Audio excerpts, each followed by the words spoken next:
আমরা কত অহংকার করি, অথচ আমাদের শেষ ঠিকানায় কবর। আসসালামু আলাইকুম, জুম্মা মুবারক। নামাজ পড়লাম, নামাজ পড়ে আসলাম। এই যে শুয়ে আছে মানুষ, আমার মতে মানুষ ছিল। এটা আমার ফুপু, দাদা, দাদার আম্মু, দাদা, তারাও একসময় মানুষ ছিল। আমার মতোই ছিল, আপনাদের মতোই ছিল। এই যে আজকে শুক্রবার, তারাও নামাজ পড়ছে। কিন্তু আজকে এই যে মাটি মাটি এই দেখেন, মানে ময়লা, কেমন ময়লা পড়ে রয়েছে কবরে, কোনো যত্ন নাই।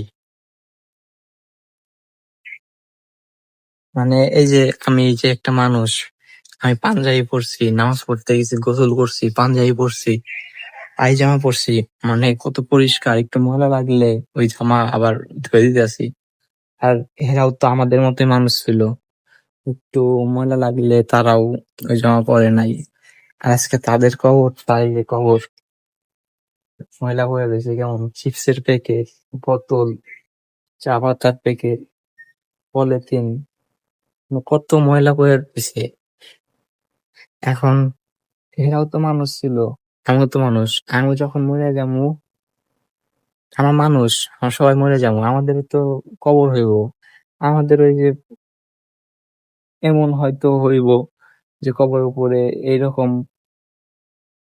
ময়লা পড়ে থাকবো। তাহলে কিসের জীবন? হ্যাঁ, জীবন। এরাও তো আমাদের মতোই মানুষ ছিল, আমরা কত অহংকার করি, অথচ আমাদের শেষ ঠিকানায় কবর।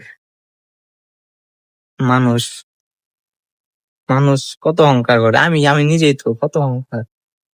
এই যে কিছুতে এই যে ময়লা যদি ভরতেছে, এই যে ময়লা ভরছে, এটা ধুয়ে ফেলাইতেছে।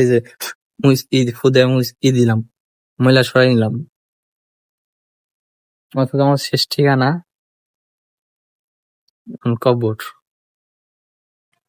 আল্লাহ আমাদের সবার হেদায়েত করুক।